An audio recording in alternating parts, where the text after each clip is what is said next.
Hi, welcome to this GE Energy Cybersecurity webinar. My name is Hassan Al-Tawil and I will be your instructor for this session. Part of this webinar has been pre-recorded either by me or other experts at GE, but I want to assure you that I will be present throughout the webinar to answer any questions that you may have.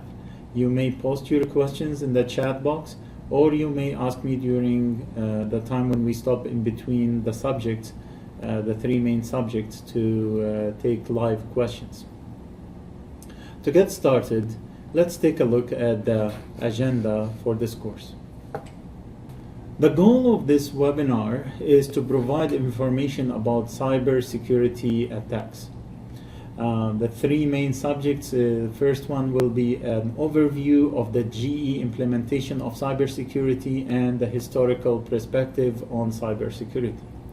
The second part of this webinar will demonstrate the D20 MX and the UR setup as a GE devices on cybersecurity.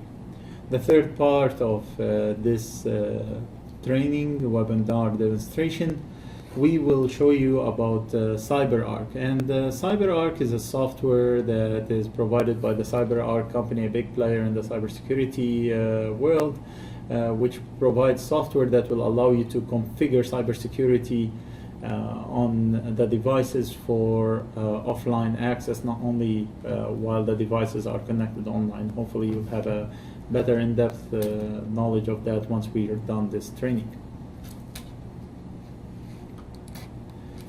As mentioned, the first subject that we will discuss today will be an overview of the GE cybersecurity implementation. So the first thing we will cover is a historical perspective. Then we're going to talk about the security requirements. And lastly, we'll cover a universal relay security program for GE Multilin. When I think of data breaches and other types of cybersecurity attack, I form a picture of an attacker in my mind. I guess many people do the same thing, and most often they come up with an image of a pale teenager working from a dark bedroom where the sunlight is never welcome. A teenager who tries to take revenge for his related frustrations and by inflicting some pain into others. Okay. This may have been the truth for some point or years ago in the very beginning of cyber attacks, but not so much anymore. Modern attackers are most often not on their own. They may even be part of a big organization counting into the hundreds of thousands with the precise objectives and clearly defined program. Their motivations are also diverse, and they are dedicated to doing cyber attacks and have dedicated programs and strategies. The motivations behind cyber attacks nowadays are diverse, but not unlimited. Based on the type of attacks historically seen, we may divide them into two big categories: those targeting material gains and those that have an underlying political reason for the cyber attack. The first category is most often seen. Banks, companies, or even individuals are the targets. Only a few days ago, at the beginning of April, a published vulnerability in the OpenSSL cryptography enabled attacks by which passwords, bank informations, and even social insurance numbers of many have been stolen. The vulnerability has been fixed and the systems at risk have been patched, but the speed by which the cyber attackers act is amazing. In a matter of hours, they already had programs to exploit it to take advantage of the attack, take advantage of the system's flow. Cyber warfare is very serious matter these days, and countries around the globe spend important resources in an effort to prepare their cyber defense to be ready for any possible attack. The communication infrastructure in the electric grid has been evolving rapidly in the last decades due to the need of transporting an ever more sophisticated information, both data and control. For the first dedicated lines of communication between transmission lines, terminals, it evolved to point-to-point connections, then system-wide network with fixed architectures such as rings, fiber, carrying sonnets, TDM, data frames, and more recently Ethernet-based networks. The modern relays are complex embedded systems fully capable of communication over Ethernet, local and wide area network to exchange information with SCADA systems, controls and dispatch centers and centralized management systems. The benefits of Ethernet networking are huge. Flexibility and ease of deployment are only two of them. However, networking comes with features that protection engineers need to be aware of. If they wish to take full advantage of its capabilities, it also comes with a new challenge that protection engineers might be aware of. Okay, so I'm going to talk about Ethernet and its benefits. As you can see, it's mature, low cost, high speed. The greatest benefit of using an Ethernet is that an Ethernet path can carry a mixture of traffics, different traffic types at any time without requiring rewiring or manual reconfiguration for that purpose.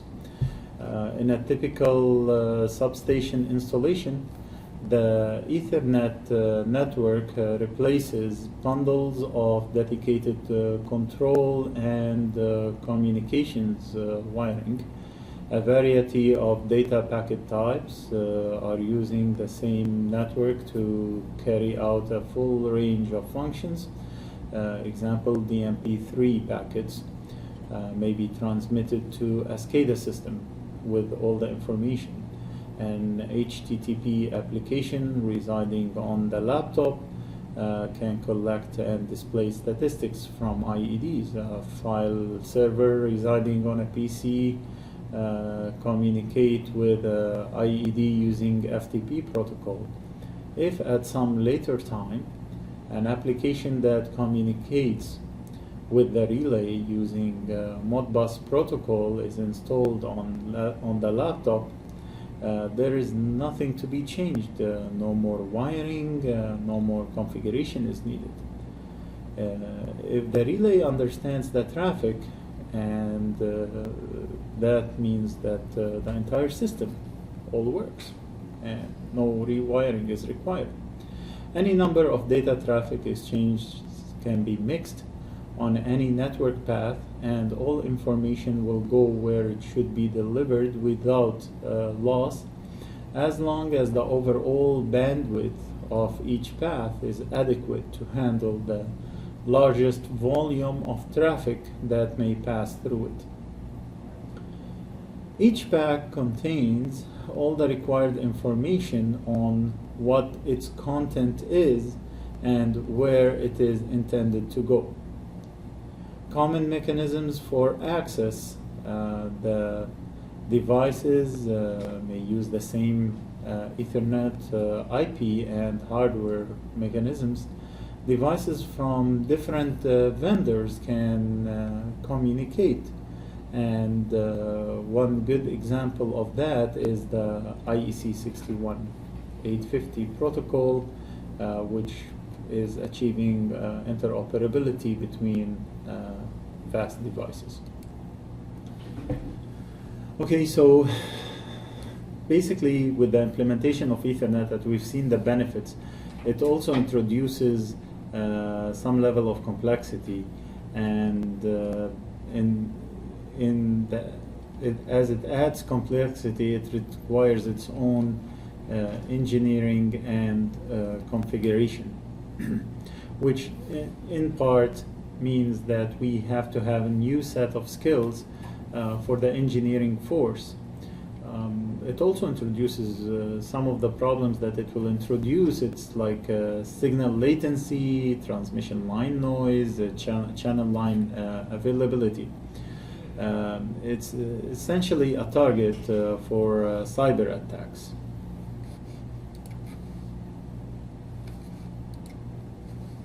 So in this section, we're going to discuss the security requirements and how to overcome some of these security requirements.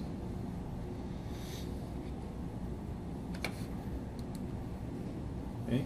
Before we go too far, I would like you to take a look at these acronyms.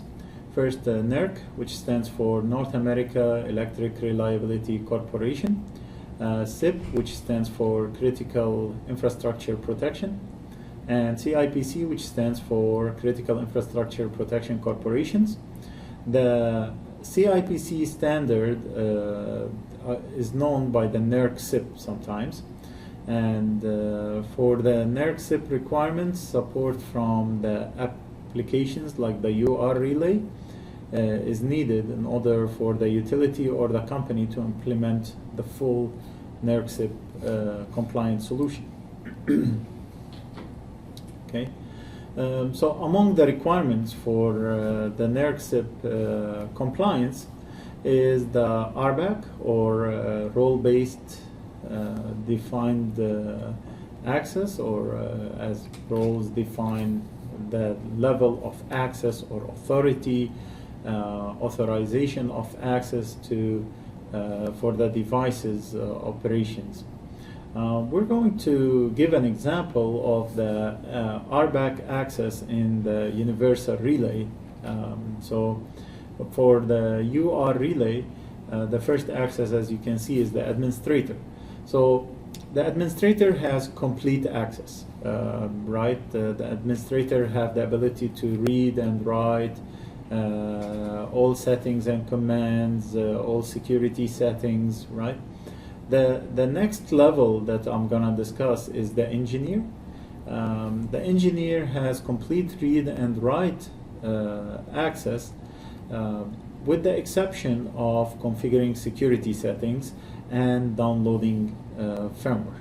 Okay, so these two things are not allowed at an engineering access level, which is configuring the security settings and doing a firmware upgrade. The next access that I will discuss is the operator. The operator access has a read-write access to all the settings under the command menu section. This role shall not exist offline. Okay. I've skipped over the supervisor setting. This is mostly an approving role. The role unlocks the relay setting changes.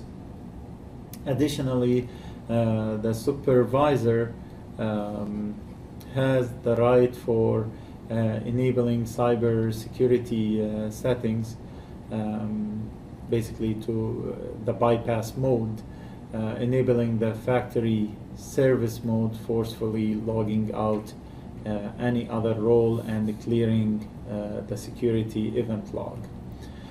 This role can be disabled, but only through supervisor authentication. When the supervisor role is disabled, its permissions are assigned to the administrator role, right? Once we disable the supervisor role. The observer, which is the least of roles, has read-only access to all UR setting. Observer is the default role. It does not require a password. It is practically equivalent with just reading access, a simple reading access or no access.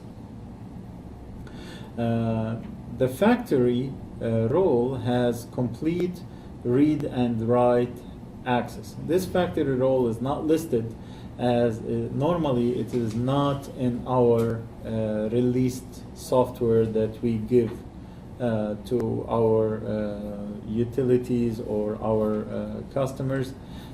This is intended only for factory use. It is not available on the release product.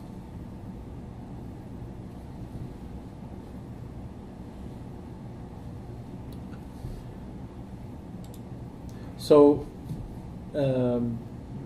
basically the SIP 10-1 part 1.2 authorize and document changes that deviate from existing baseline configuration.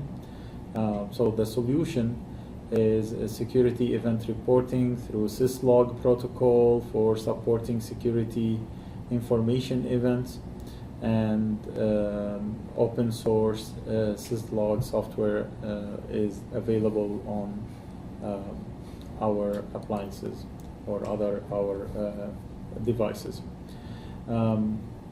Another NERC SIP requirement example, a process to initiate removal of individuals, ability for unescorted physical access and interactive remote access upon the termination action, and complete removal within 24 hours of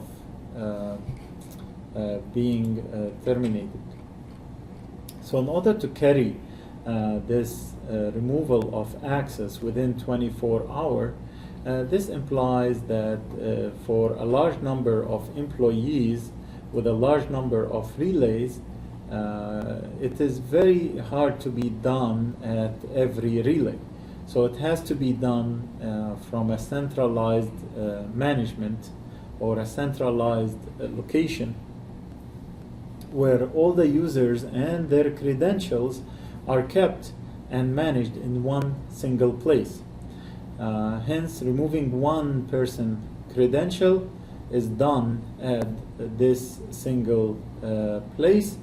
So the solution option for the requirement of removal of access upon termination, in this case, I guess some of you have heard of it, it's the Radius server, which is known in the world of networking.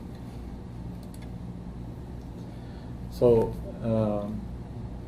Radius, or better known as remote authentication dial-in user services, can be used. As you can see, basically we've got a Radius server and a device that can interact with a Radius server over a network physical connection. So the device would always check with the Radius server for any network access and for any authentication of password, and the Radius server would either authenticate or de-authenticate the user.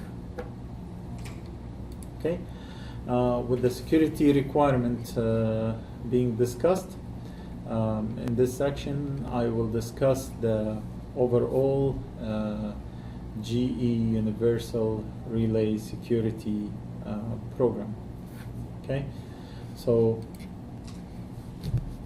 GE Cybersecurity framework, named basically Cybersecurity, has been defined as a comprehensive, multidimensional program that provides cyber security through multitude of methods, all aiding toward the ultimate goal of delivering robust, secure devices to our customer.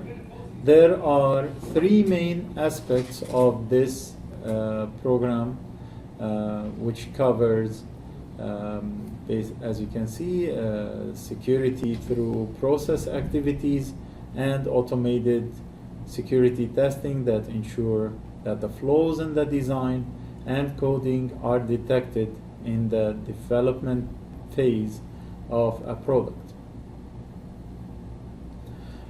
GE uses the Coverty statistic code analysis for unit testing of the code. Another Waldrich Achilles vulnerability scanner for cybersecurity and communication robustness. MU dynamic testing test tools for a variety of protocols such as DMP, Modbus, 61850, Aegis by Automatic is also used for DMP testing. Okay, that's for basically a server vulnerability in the DMP client has been uncovered using this software.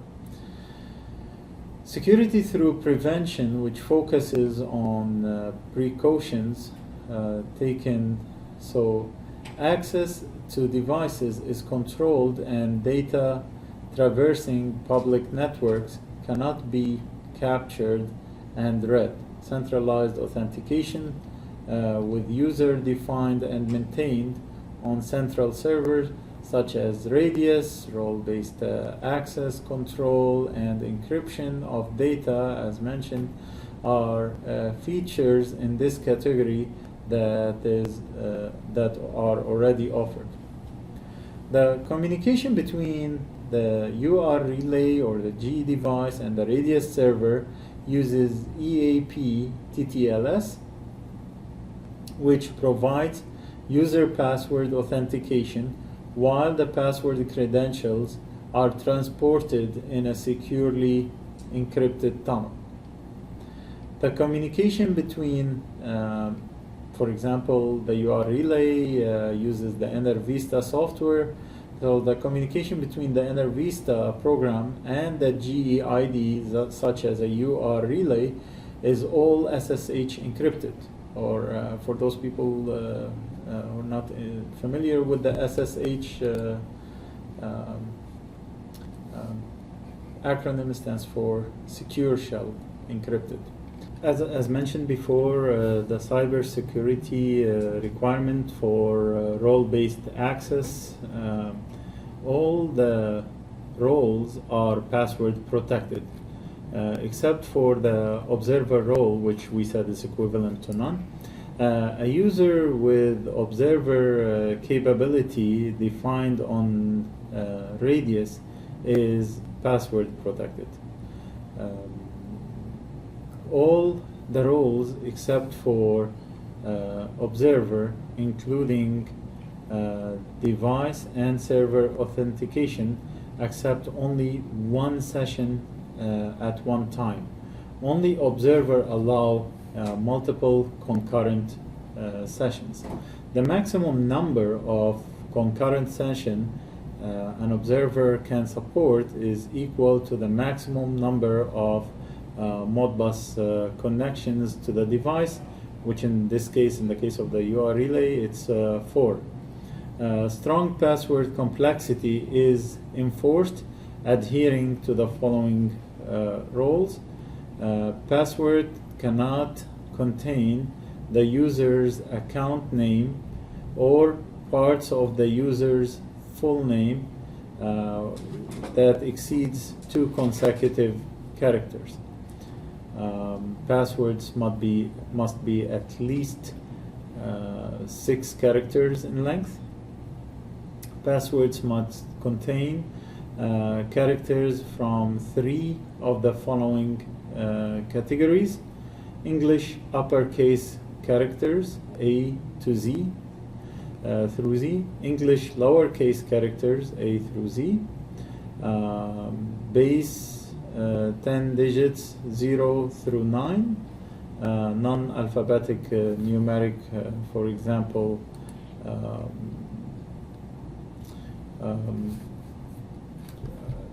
you cannot use exclamation mark or dollar sign or hash sign or percentage. Okay. Server authentication using Radius is a preferred method as it allows individual users to be created, assigned a role, and managed centrally. With when and no Radius server is available for performing centralized authentication, you still can use the RBAC system or the role-based access authentication. In this case, the number of 5 users are available offline and are managed locally on the device itself, which users correspond to the defined role and carry the same names of the roles. In this case, we have the administrator, supervisor, engineer, operator, and observer. Okay. By default, both devices both device and server authentications are enabled, right? So when we lose the connection to the main server, then the device can authenticate locally based on these 5 roles.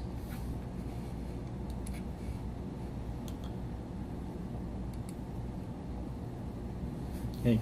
The 2 screens that we show in this slides are the login screen for UR and as available, log in with the device authentication is available. Also from the front panel of the UR, logging in for server authentication is available through the Inner Vista software.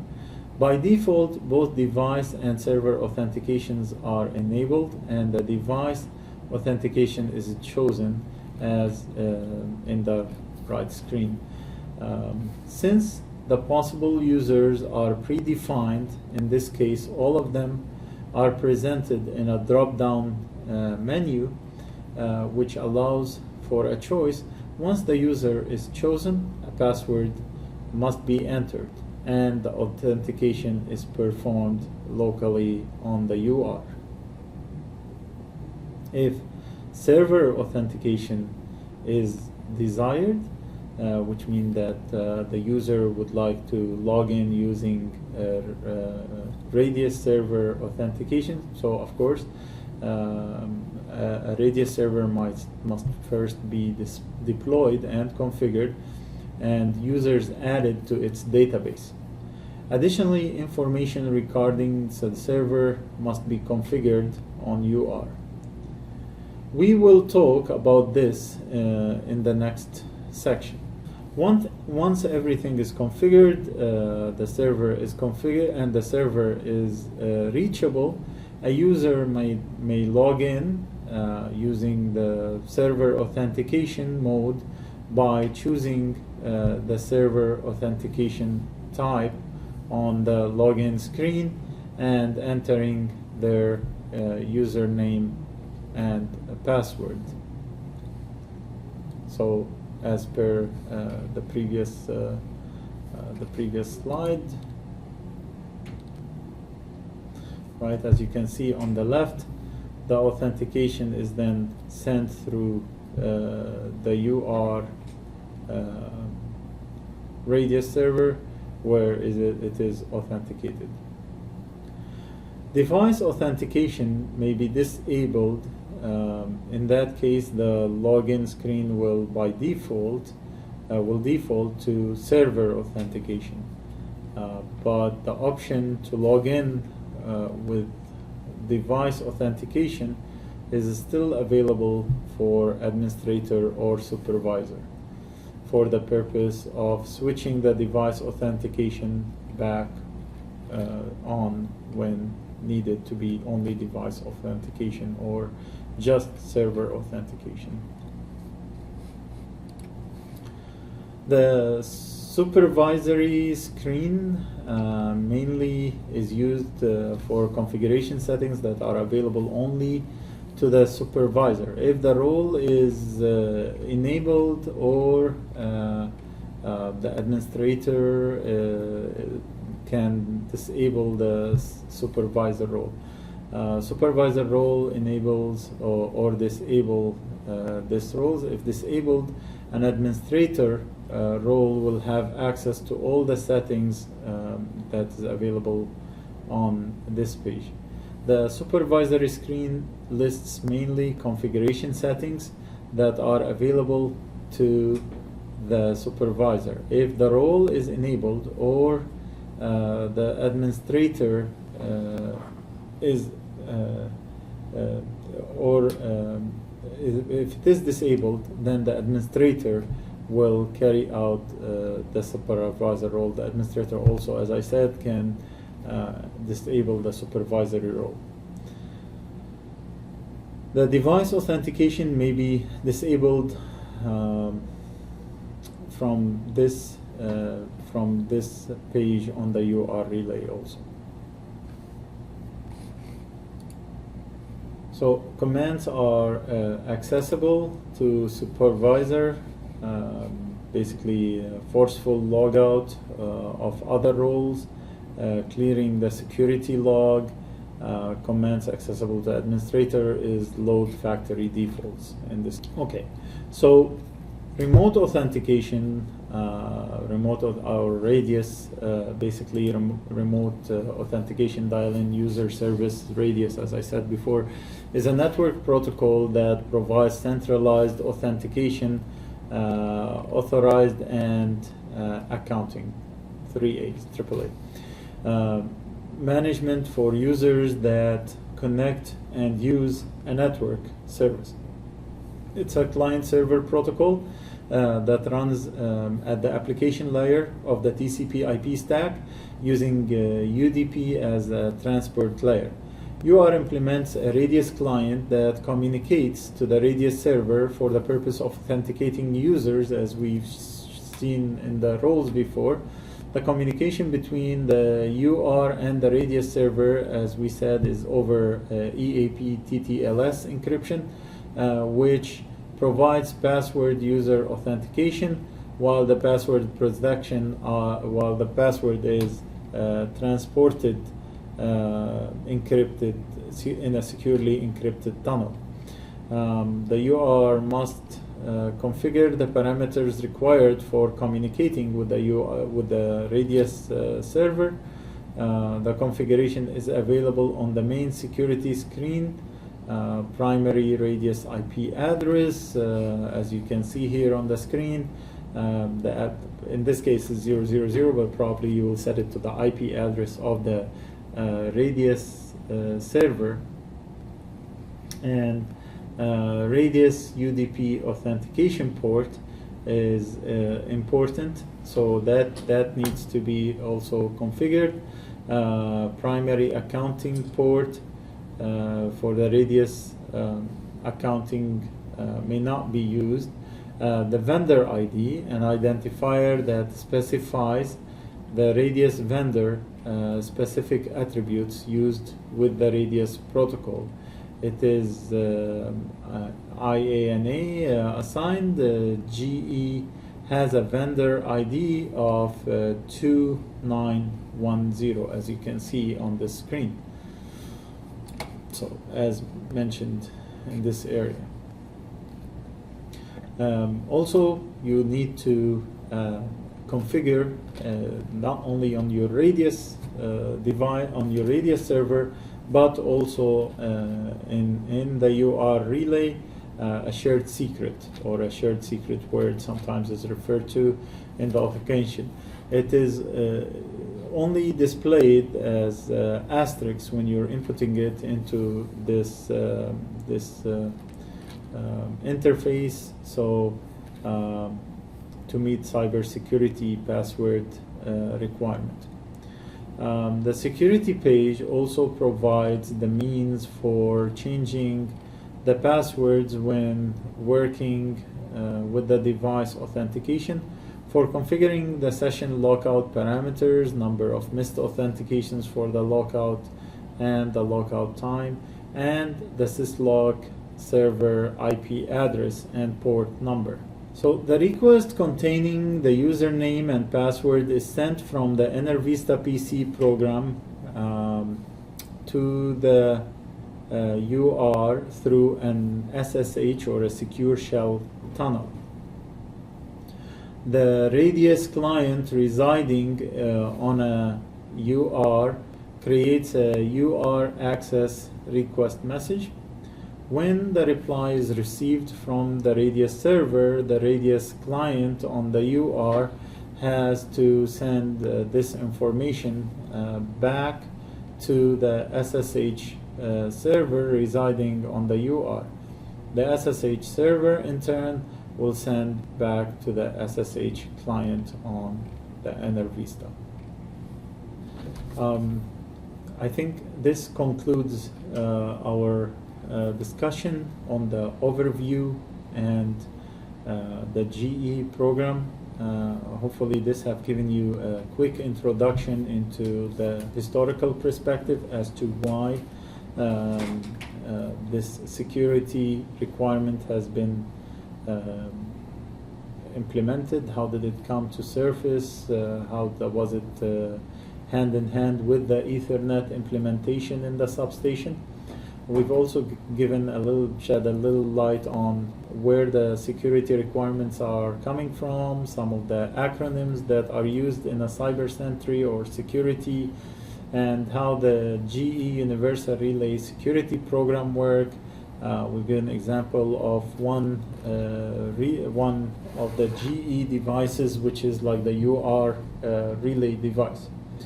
At this point, we'll open the phones for a Q&A session where I'll try to answer some of the questions that came online, or you can share your questions in a live discussion with me, and I'll do my best to answer your questions. So in this section, we're going to show you how to integrate the D20 MX with a free radius. The steps are very simple. We install a free radius server, which is available for download.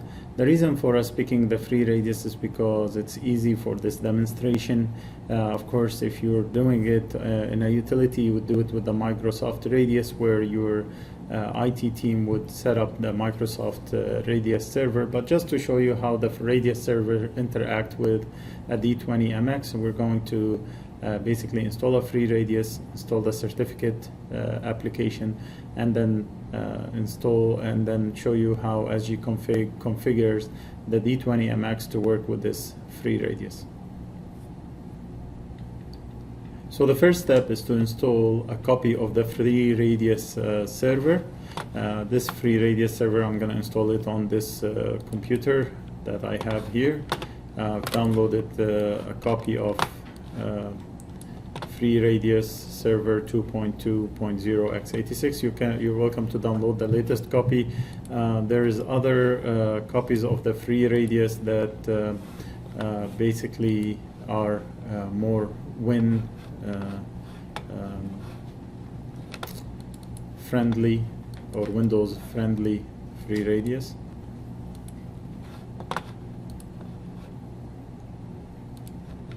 Okay, so this is the installation of the free radius setup. We start it up, click run.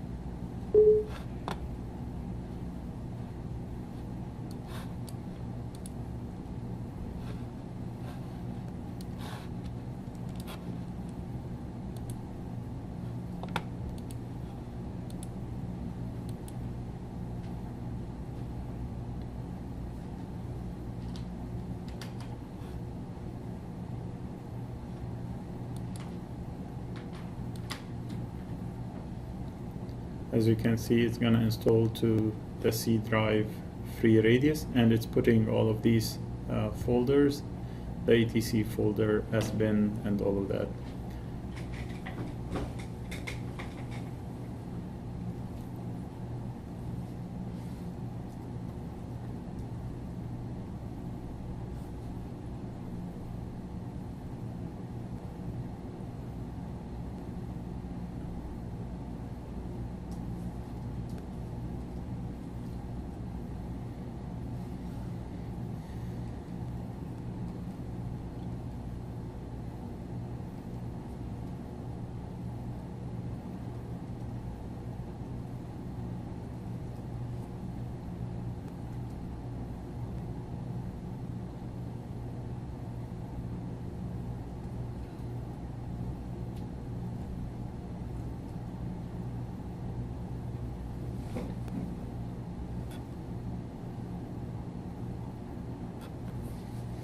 And the installation, as you can see, of the free radius is pretty straightforward.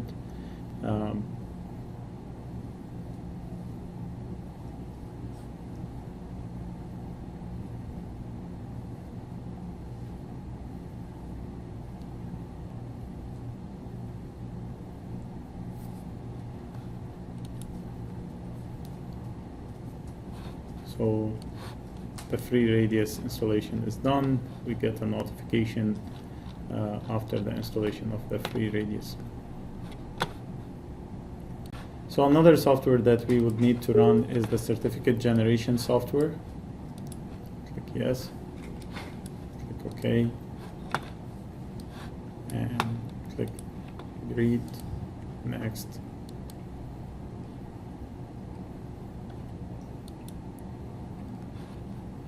And now this certificate generation software is available if we need to generate certificates.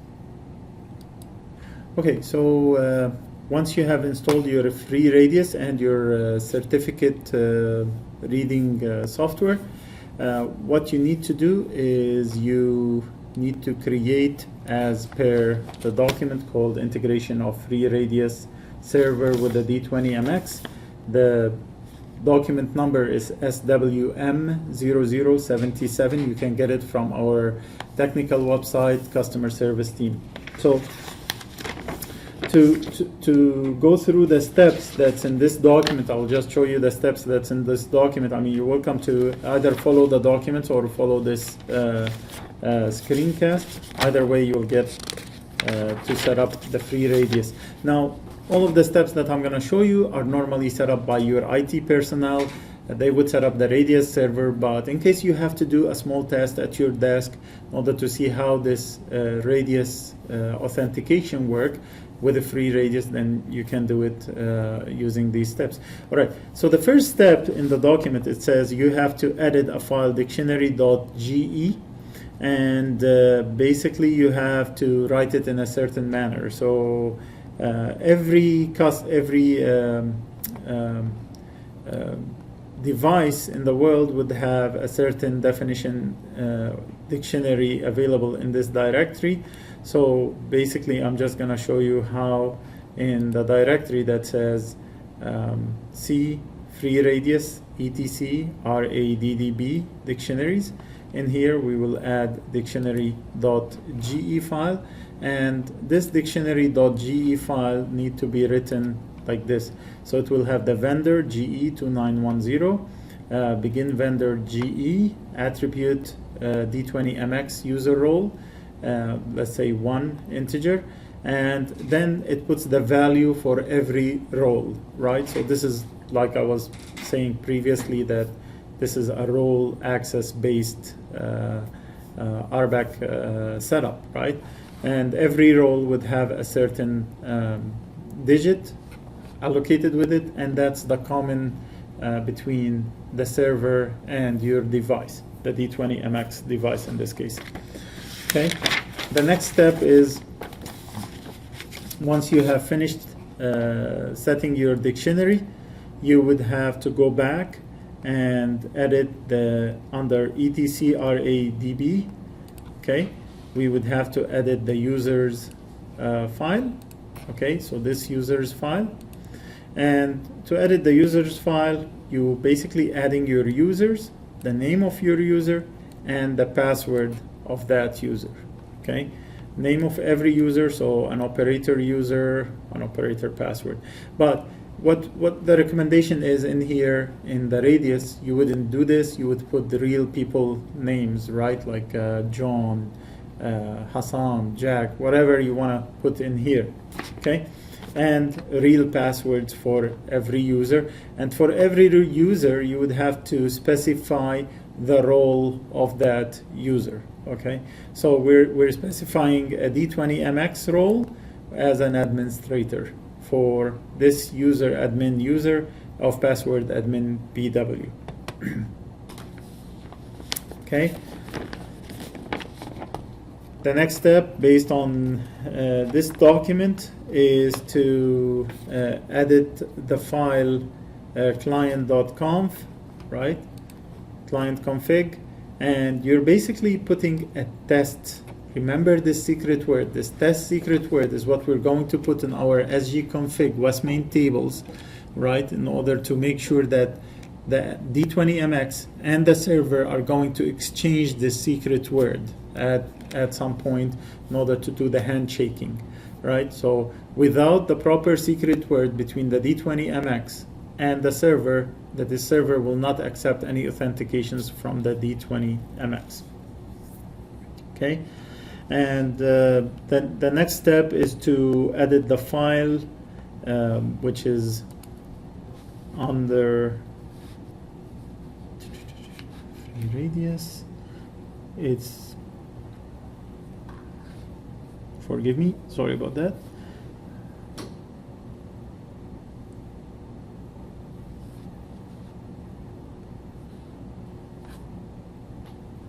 The EAP conf file under etcradb. Okay, so the EAP conf file under here,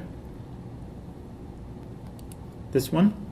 And if I open it up, so in this EAP file, we're going to do a TTLS as an encryption for the name and password that's going to be sent from the D20 MX to the server. And also we're going to, under the TTLS section, right, we're going to enable the CHAP v2, and we're going to set the copy request to tunnel yes, and we're gonna set use tunneled reply yes. I think that when I installed it, by default it was set up this way. If not, then you would need to set it up to these parameters. If the document has an option for PEAP, it's up to you whether to set it with EAP TTLS or PEAP, right? This is different encryptions, and honestly it depends on your utility philosophy and advisory of the IT team of your utility as to which encryption to use. In this case, we're using the EAP TTLS. All right. The job is done as far as configuring our server, and what happens is once you are done all of these files, you save them all, right? And then all the files inside your Radius server are ready to run. So basically, to run this Radius server, we just click on Start, click on All Programs, go under the free Radius server 2.20, and there will be Start Radius server. The Radius server starts like this, right? It just it says ready to process request. So it's waiting for a device to send a request to it in order to process the request and return back to the device whether the customer or the person that's coming into the Radius server is authenticated or not. Okay, so what we're going to do is we're going to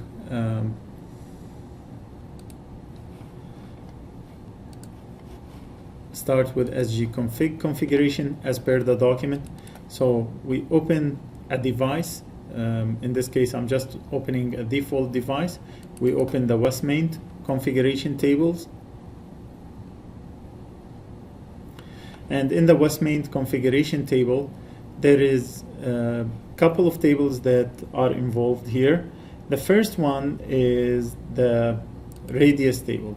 In the radius table, you want to put the host name, and the host name would be the host name that we configured as the address of our radius. So just to take you a step back, let's say that the address of my server is 10.14.46.15, which is this PC, basically where I have the radius running. What I have to do is I have to make sure that when I edit the properties of this device, under the hosts table, that we add a name for this radius server and an IP address for this radius server. So in this case, it's radius 10.14.46.15, which is the same IP address that I have for my PC that has the radius up and running on it.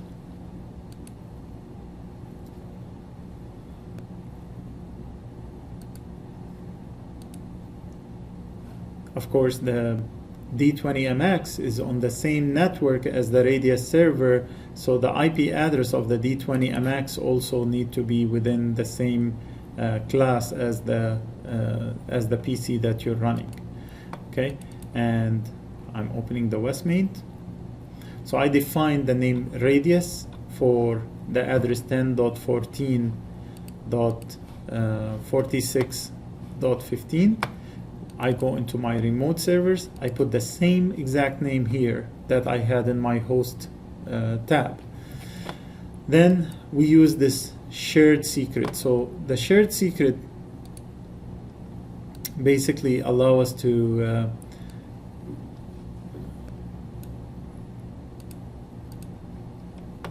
this is the same shared secret that came from the client.conf file that we configured in our radius server. So we have test.test123, right? And in this case, we are putting the same shared secret in both files, okay?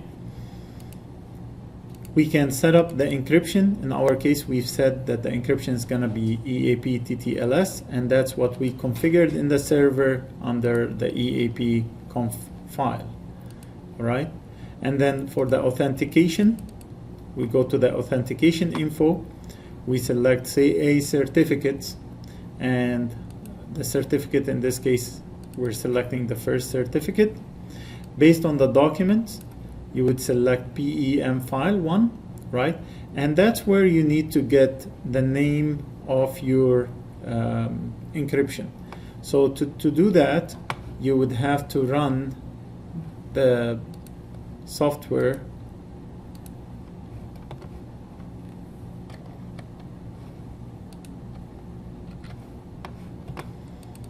so I will go to my free radius, go to the etc raddp, open the certificates directory, and then it says here that you would have to look at the common name of the server.pem. So when I go open, that's the second software that we installed today, right? And I go details,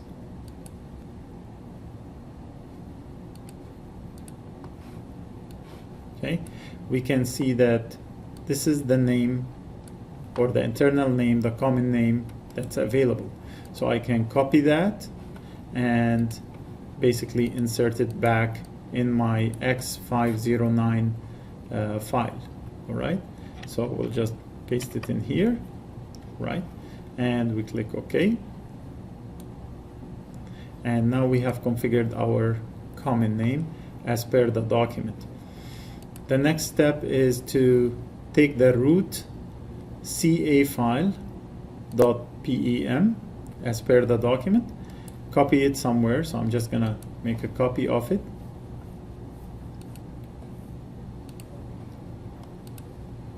I'll copy it to my desktop. Okay, and what they're requesting is that per the document is to rename it to PEM file 1.cmd CSV. So you are naming it to the same name as the name of the certificate file in Westmate. Okay, so I'm gonna go to my Westmate.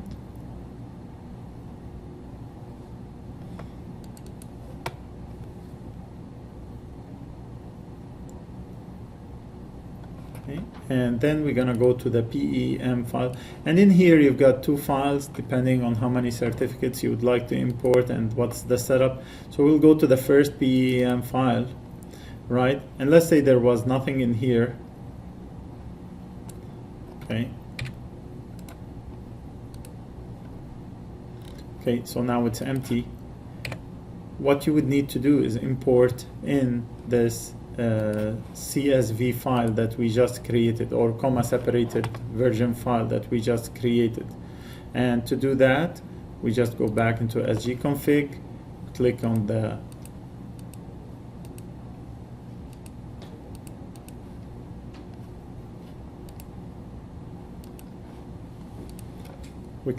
import.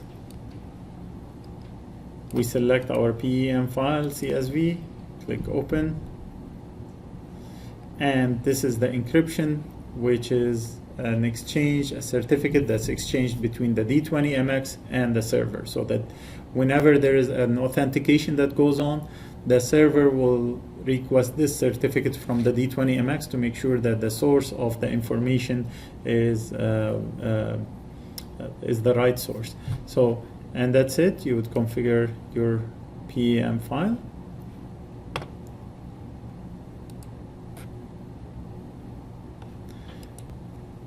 We are done our configuration that's required for the D20 MX to be certified with the server, so we can generate our configuration.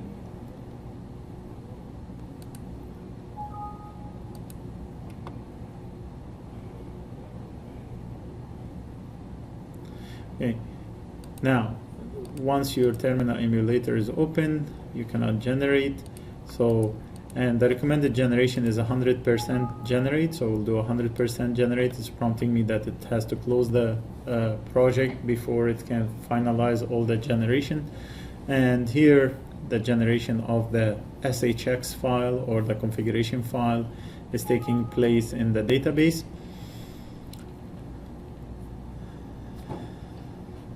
Now we can connect to our device.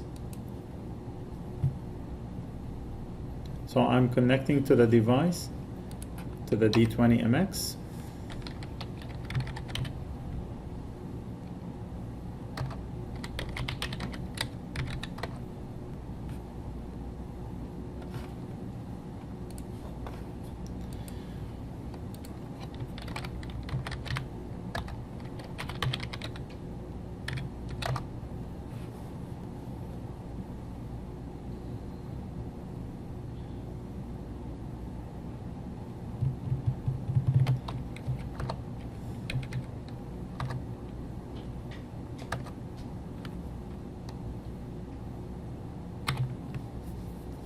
And we download our configuration. Now this configuration contains the certificate, contains our secret word that's shared between the free radius and the D20 MX.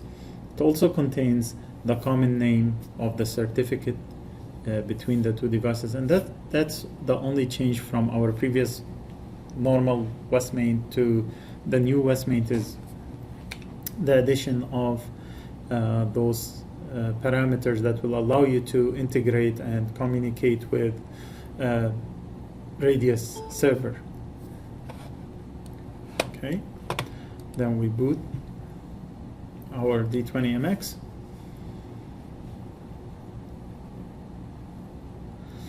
Now the thing about Radius is, as long as the Radius server is up and running, right, the D20 MX will rely on getting the authentication of whoever is logging in from the Radius server. But once the Radius server stops running, right?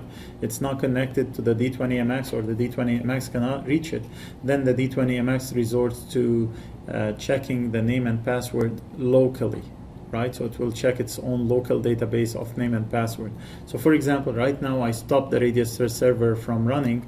When I log into the D20 MX, I can type the default admin change me name and password, and the D20 MX will try to find a Radius server. If it cannot find a Radius server, it will log me because I have the right credential for a local access.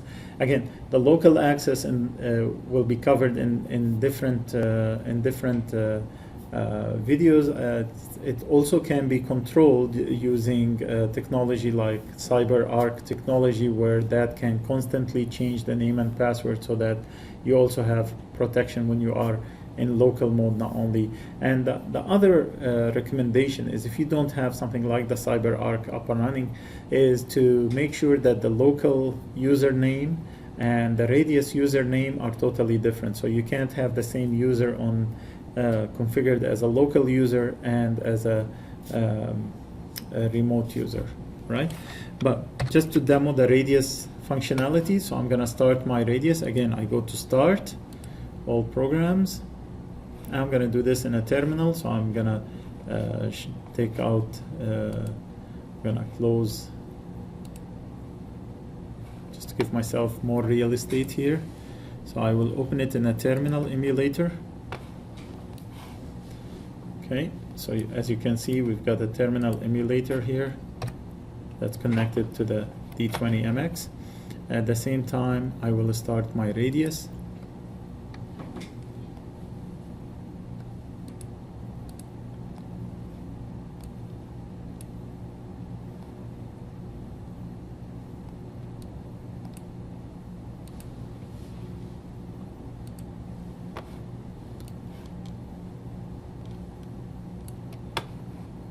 Okay, and as you can see, the Radius server is up and running based on the users that we have defined in the Radius server, right? The first user, the name will be admin user, admin BW. So if I try the local admin change me, right? This goes back to the Radius. We see activity on the Radius server and it gets rejected. It logs me off. It doesn't allow me to go in. So if I try to use, I'll move this a little bit to the side so that you can see it. If I do the admin user and click on admin PW,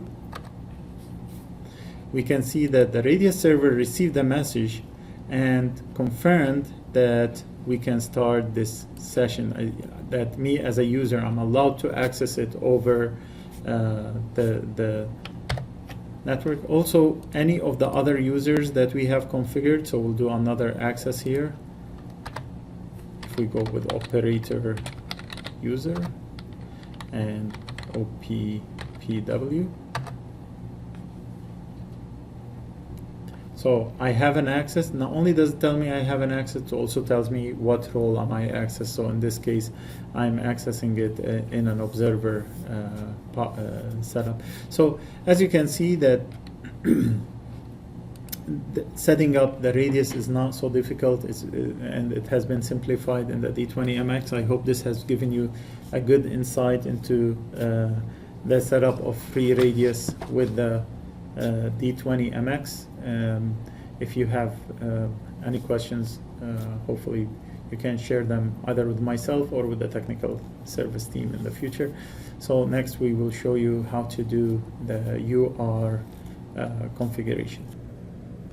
Okay, so in this video I'm going to show you how to set up the UR with the free Radius, and we are following the Cybersecurity setup that is available in the UR manual.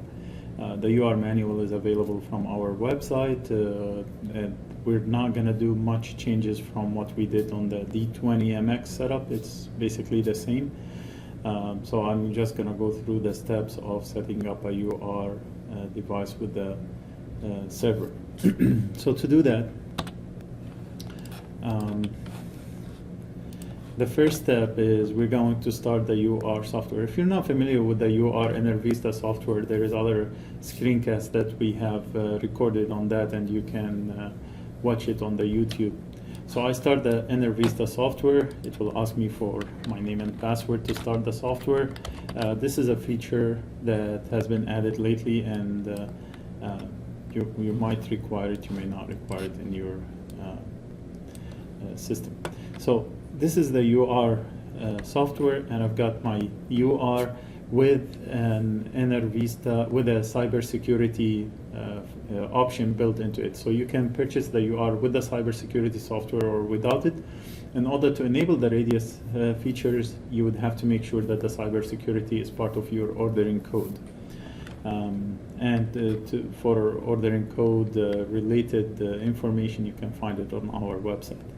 Okay, so what I'm going to do right now is I'm going to basically try to open the Radius software, the UR device, and when I start, it will ask me for the default password. If this is the first time you're opening the UR, per our manual, the default password is change me #, which is recommended to be changed once you install the UR on the site. So I'm just going to paste in this password, click connect.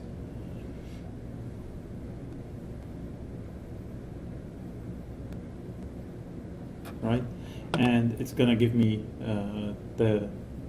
access to the UR device. I will go to settings, product setups. Now, of course, we're continuing from our previous installation where we have the free Radius server already installed.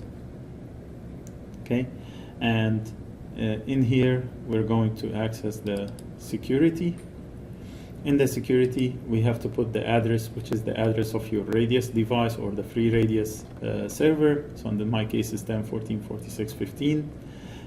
We have to put the EAP TTLS and the shared secret word. So based on the free Radius configuration, okay, and if you want to find out what to set up the free Radius configuration, like how I set up these files, from the manual, if you go to the free Radius, to the Radius setup section,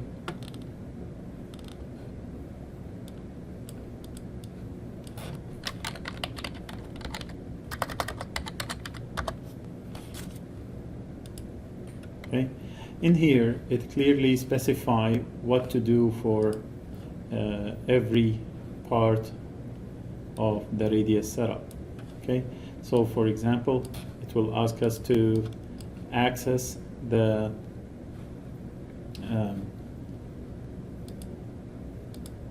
clients, make sure that the address of the device is clearly in here. So basically, if I go to the device setup,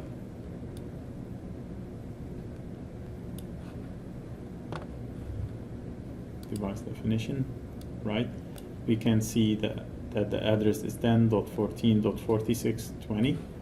okay, so we have to put the address 10.14.46.20/24. we put a shared secret word, right, which is test123.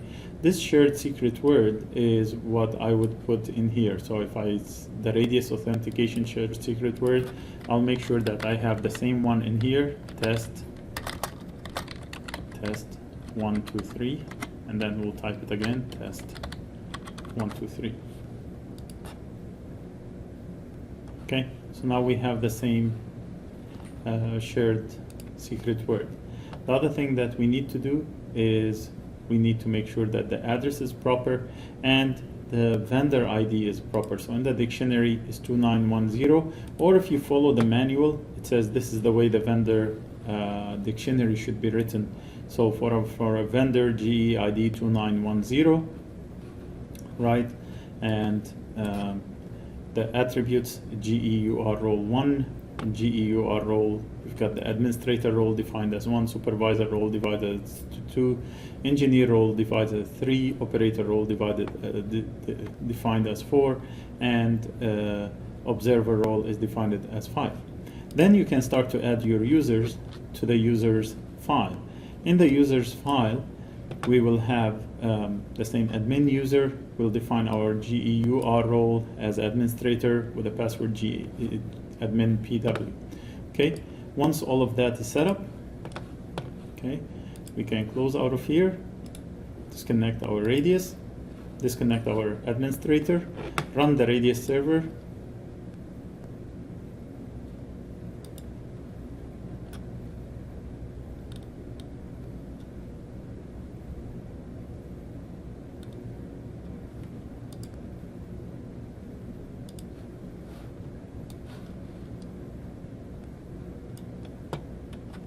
okay, and now my radius server is ready to process a request. So when I try to access my device, it asks me whether I want a local access or a server access. So for people other than the administrator who can access the device locally and then probably the administrator have already set up his own password locally, he would go through a server access, and through the server access we'll use the name and password. So we can use now admin user admin PW.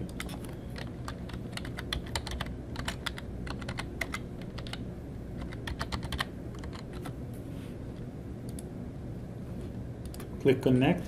We can see activity on the free radius, and it's basically authenticating the user.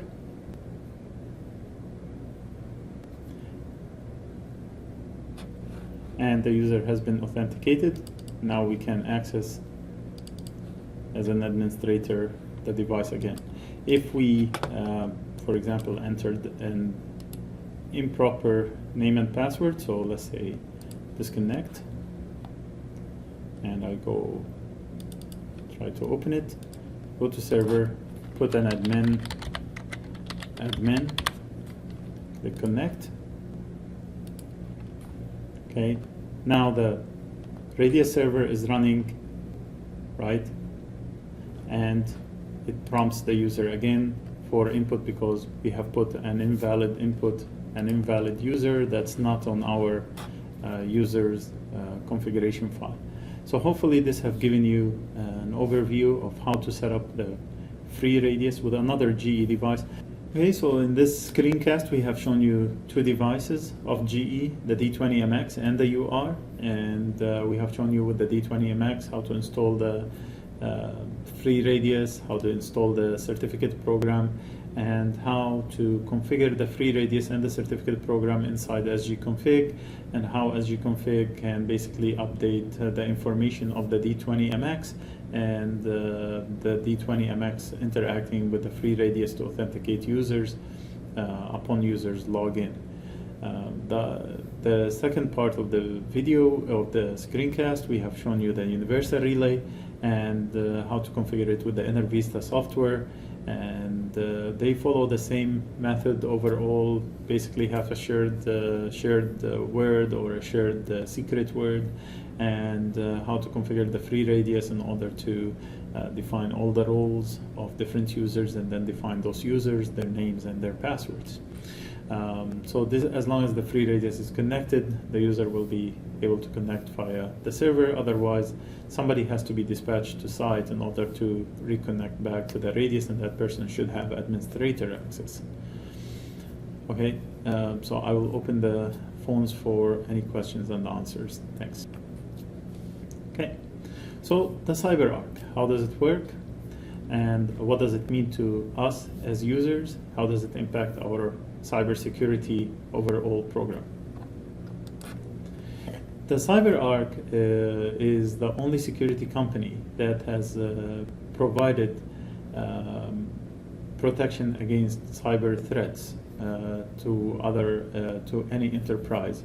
There is about 1,400 global businesses that trust CyberArk security system, and it can basically with our GE devices, it will allow us to change the offline password. So with the free radius, we have seen how the online password has been managed. What if you have many administrators and you want the offline password? So when one administrator leaves the company for any reason, and that name and password is not protected anymore. Well, how do we manage that? How do we manage the offline name and password, and we change it from a central point, and make sure that that name and password is used only in emergency situations or in situations where the device can no more access a radius server. Okay, so the way the CyberArk work is that once the device connects to a network, it will be connecting to the radius and authenticating users via the radius. And with the CyberArk technology, a new password will be installed on the new name and password will be installed on the device based on CyberArk scripts that are encrypted and are updating the name and password on that device. And basically the device would request an offline name and password for someone to log into that device. In the demonstration example, let's say that we've got this D20 MX, which is sitting in the substation. We've got a network that's connecting the D20 MX to the radius server that's at the utility or at a managed IT place. And also this D20 device is connecting to the CyberArk services. The CyberArk, once it's online with the device, it would update a secure offline name and password on the D20 MX. This secure offline name and password is stored on the vault of CyberArk services. And let's say that along the way we have a disconnection from the network. So now we need somebody to be dispatched to the site in order to connect to our D20 MX and start to re-establish connection to the network again. Well, in order to do that, he would need to get in contact with a CyberArk representative. The CyberArk would, this person would request access from the CyberArk person. The CyberArk person would authenticate this person for access on the network, and then would provide him with access credentials that he would have received from the vault or the CyberArk vault. This person will in turn use these credentials, the name and password, and access the D20 MX and restore connection to the network. So once the person leaves the site, that person have established that this person has almost set up the D20 MX for site access, for network access. Immediately, that name and password that was given would be changed in the vault, in the CyberArk services system, and a new access would be updated, a new name and a new password would be updated inside the vault. And when the D20 MX is again online with the CyberArk, a new name and password would be installed on the D20 MX. So as you can see, the new name and password are different from the previous name and password that was used, and it's an immediate update once the device is online again. Once that person leaves the site, even if he used the same name and password that was given to him by the CyberArk representative, that name and password is no more useful for offline access. For online access, again, it will use the radius server. So it's a very simplified setup and service that's provided in order to give the utilities an option to manage the offline name and password, not only the online name and password. So the online name and password will be managed by the Radius server. The offline name and password will be managed by this CyberArk technology, where that name and password goes into the CyberArk secure area that is accessed only by their employees upon request from the site, with proper authentication of the person prior to giving him a name and password. And once that person have established communication, immediately the name and password would be changed for that device that's on the site. This is a very useful technology in order to simplify the management of offline access to the GE devices. So in this screencast, I have shown you an overview of the GE program. How does it work? How does it apply to our cybersecurity central for the devices? I have also shown you how to basically configure the D20 MX with a Radius server that would allow you to manage your users offline and online, and with the universal relay, how to manage the users with a Radius server for online access. The CyberArk shows you how to set up the users for offline access, and it's a very secure setup that will allow your enterprise or your utility company to manage offline access with various administrators in the system. So it is a very secure way and an advantage to your utility to basically secure against any cyber attacks on the devices. Our main goal in GE is to make sure that if you need this facility of accessing your sites remotely or opening the site for remote access, that it's done in a very secure and utilizing the latest technology available for security. I hope that you got what you were looking for from this webinar. I will open the phones for a final question and answer session. Please feel free to share any questions, comments, and I appreciate your visit.